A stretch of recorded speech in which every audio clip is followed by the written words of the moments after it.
Depuis la mandature, chaque année, nous travaillons à présenter l'avancement de cette ville de demain. Alors, ville de demain, c'est pas simplement un territoire, c'est 3 territoires. Il y a la ville du port, il y a la ville de la Possession et la ville de Saint-Paul, où il y a 14 projets d'aménagement qui sont disséminés. On est accompagné par l'État, la région, le département.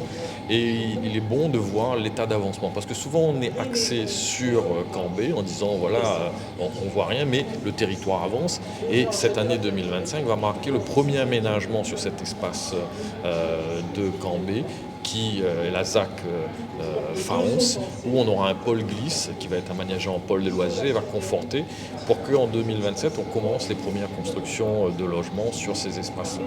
Alors vous voyez qu'on travaille sur 5500 hectares. C'est le plus gros projet d'aménagement des écocités au niveau national. Donc les villes travaillent leur projet, on voit que ça avance. Le territoire de l'Ouest accompagne globalement, mais surtout la ville de Saint-Paul sur la ZAC Écocité Faons. On a mis en œuvre une SPL d'aménagement qui aujourd'hui est dans l'opérationnalité. Donc tout ça est coordonné au sein d'un GIP Écocité qui permet de lancer la stratégie. Donc on a une stratégie globale avec 14 zones d'aménagement, mais aussi de lancer dans l'opérationnalité avec une SPL qui aujourd'hui est en phase opérationnelle.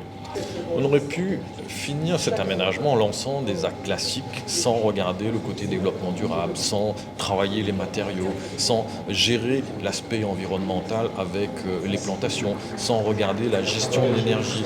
Là, on a pris le temps de poser toutes ces questions et c'est pour ça que cette ZAC, elle est exemplaire, elle sera exemplaire parce qu'elle s'appuiera sur les vents dominants pour rafraîchir naturellement, elle s'appuiera sur des mobilités douces, elle s'appuiera sur aussi des innovations en termes d'acquisition, parce qu'on aura un office foncier solidaire qui fait que quand on achète un logement, on sera 30% de moins parce que le foncier sera maintenu sur une foncière et on n'achètera pas le foncier, on va acheter que ces appartements-là, donc qui diminue les coûts d'acquisition. Donc globalement, on est sur une ville exemplaire, ça prend du temps et aujourd'hui on est rentré dans la phase opérationnelle.